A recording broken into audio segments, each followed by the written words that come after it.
Chapter 2. Mistress Mary Quite Contrary.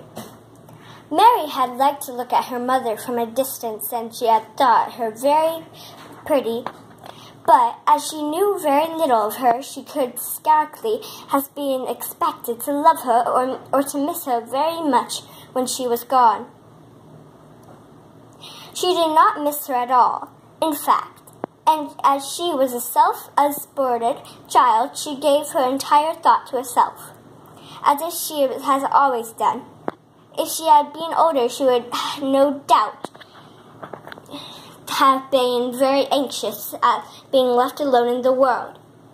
But she was very young, and as she could always be taken care of, she supposed she would always be.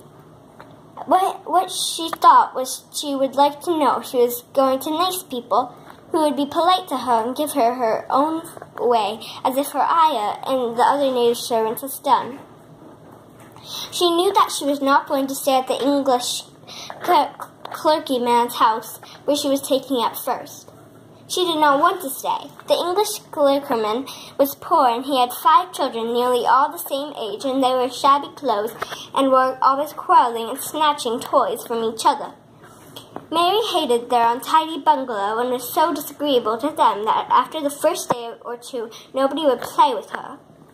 By the second day, they had given her a nickname which made her furious. It was Basil who thought of it first. Basil was a little boy with inbuttoned blue eyes and a turned-up nose, and Mary hated him. She was playing by herself under a tree, just as she had been playing the day the cholera broke out. She was making heaps of earth and passed for a garden, and Basil came and stood near to watch her. Presently he got rather interested and suddenly made a suggestion. "Why don't you put a heap of stones there and pretend it is a rockery?" he said. "They're in the middle," and he leaned over her to point. "Go away," cried Mary. I don't want boys. Go away." For a moment Basil looked angry, and then he began to tease. He was always teasing his sisters. He danced around and around her and made faces and sang and laughed. "Mistress Mary, quite contrary, how'd your garden grow? With silver bells and cockle shells on marigolds all in a row." He sang until the other children heard and laughed too. And the crosser Mary got, the more they sang Mistress Mary, quite contrary, and after that, as long as she stayed with them, they called her Mistress Mary, quite contrary. When they spoke off of her to teach each other, and often when they spoke to her. "You are going to be sent home," Basil said to her, "at the end of the week. And we're glad of it." "I'm glad of it too," answered Mary. "Where is home?"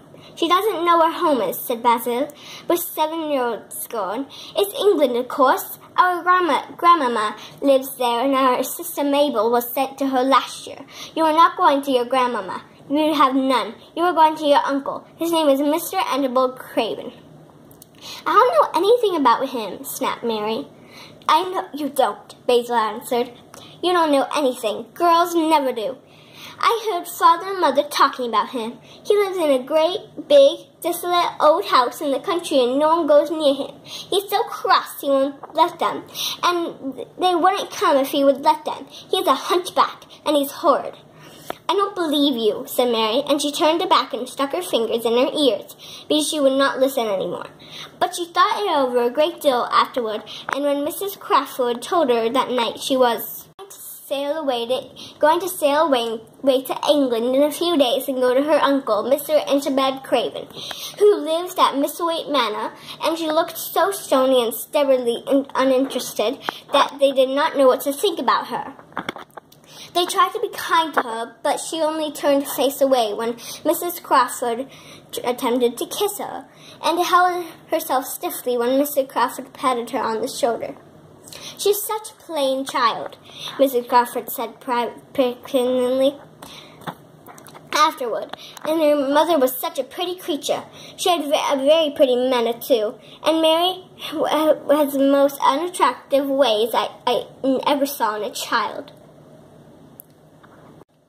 The children call her Mistress Mary quite contrary, and though it's naughty of them, one can't help understanding it. Perhaps if her mother had carried her pretty face and her pretty manners oftener into the nursery, Mary might have learned some pretty ways too. It is very sad, now the poor beautiful thing is gone, to remember that many people even knew that she had a child at all. I believe she scarcely ever looked at her, sighed Miss Crawford. When her ayah was dead, there was no one to give a thought to the little thing. Think of the servants running away and leaving her all alone in that deserted bungalow.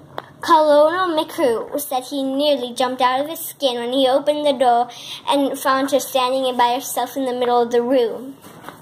Mary made the long voyage to England and under the care of an officer's wife, who was taking her children to leave them in a boarding school. She was very much absorbed in her little own boy and girl, and was rather glad to hand the child over to the woman, Mrs. Archibald Craven, to send me to her in London. The woman said as housekeeper at Mistletoe Manor, and her name was Mrs. Medlock. She was a stout woman, with very red cheeks and sharp black eyes.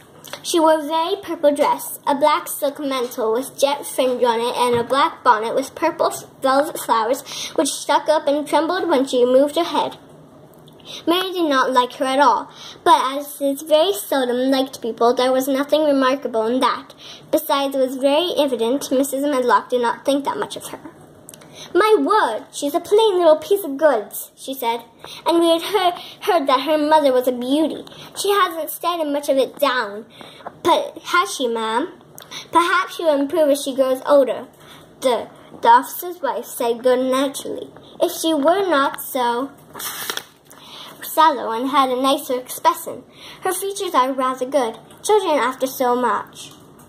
She has to alter a good deal," answered Mrs. Medlock, "and there's nothing likely to improve children at Mistletoe, if you ask me." They thought Mary was not listening because she was standing a little apart from them at the window of the private hotel they had gone to. She was watching the passing buses and cabs and people, but she heard quite well and was made very curious about her uncle and the place he lived in. What sort of place was it, and what would he be like? What a hunchback! She never seen one. Perhaps there were none in India, since she had been living in other people's houses and had no ayah. She had begun to feel lonely and to think queer thoughts which were new to her. She had begun to wonder why she had never seemed to belong to anyone even when her father and mother had been alive. Other children seemed to belong to their fathers and mothers, but she had never seemed to really be anyone's little girl. She had servants and food and clothes, but no one had taken any notice of her. She did not know that this was because she was a disagreeable child, but then, of course, she did not know this was because she was disagreeable. She often thought other people were, but she did not know that she was to herself. She thought Mrs. Medlock the most agreeable person she had ever seen, with a common, highly colored face and her common fine bonnet. When the next day she set out on her journey to Yorkshire, she walked through the station to the Hallway carriage, with her head up and trying to keep as far away from her as she could, because she did not want to seem she belonged to her. It would have made her angry to think people imagined she was her little girl. But Mrs. Medlock was not in the least disturbed by her and her thoughts. She was not the kind of woman who would stand no nonsense from young ones. At least, that is what she would have said if she had been asked. She had not wanted to go to London just when her sister Maria's daughter was going to be married, but she had a comfortable, well-paid place as a housekeeper at Mistletoe Manor, and the only way she would keep it was to do what Mrs. Archibald Craven told her to do. She never dared to ask a question. Captain Lennox and his wife died at the Corolla.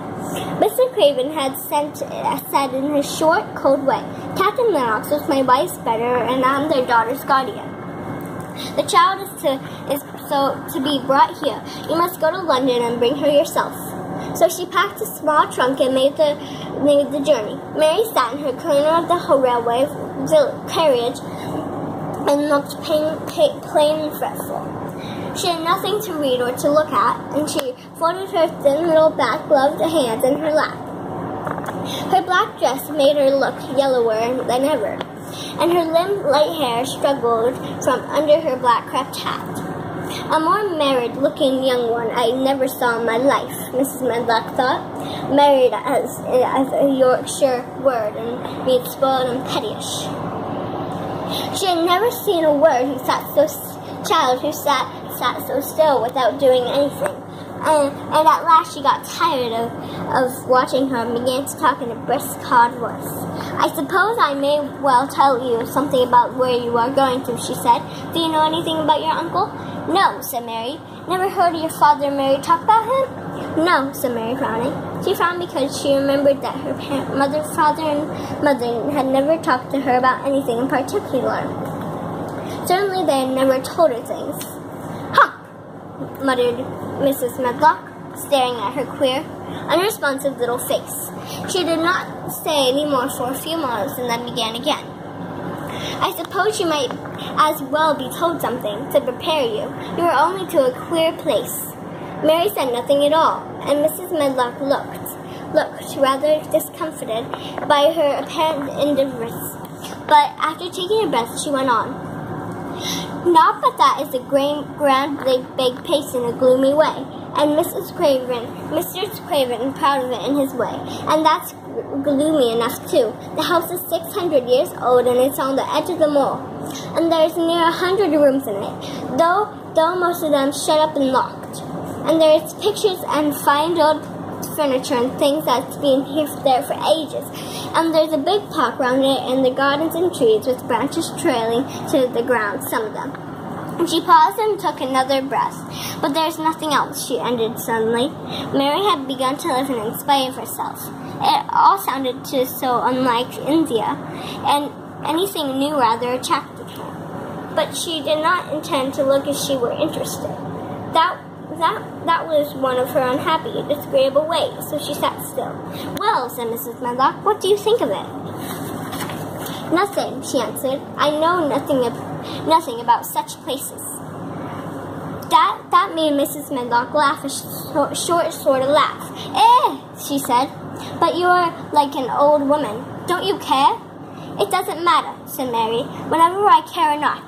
"You're not enough there," said Mrs. Medlock. "It doesn't. What were you to be kept at Miss Waite Manor for, I don't know, unless because it's the easiest way. He's not going to trouble himself about you, that's sure and certain. He never troubles himself about no one." She stopped herself as if she had remembered something in time. "He's a crooked back," she said.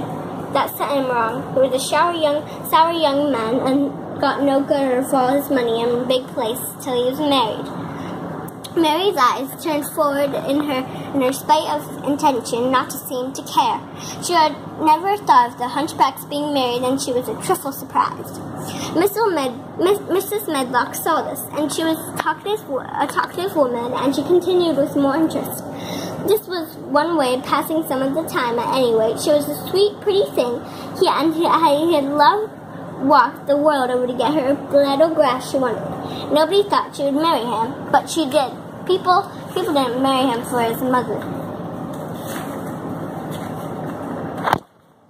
People said she married him for his money, but she didn't. She didn't, positively. When she died, Mary gave a little uncertainly jump. "Oh, did she die?" she exclaimed, quite without meaning to. She had just remembered a French fairy story in once we'd call Briquet au Hubbard. It had been about a poor hunchback and a beautiful princess, and it made her suddenly sorry for Mrs. Archibald Craven. "She died," Mrs. Medlock answered, "and it made him queerer than ever. He cares about nobody. He won't see people.